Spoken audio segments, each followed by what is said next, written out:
పాప క్షమాపణ యేసు శిలువ రక్తమే, పాప శాప విమోచన క్రీస్తు శిలువ జీవమే, సమాజ స్థాపన యేసు శిలువ మార్గమే, దైవ మానవ పాలన క్రీస్తు శిలువ సత్యమే.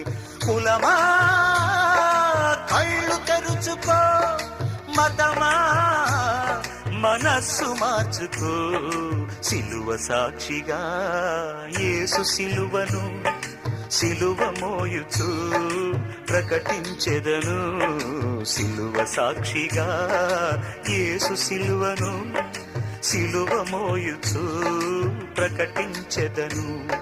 ఇదే నా వేదన, ఇదే నా ప్రార్థన, ఇదే నా వేదన.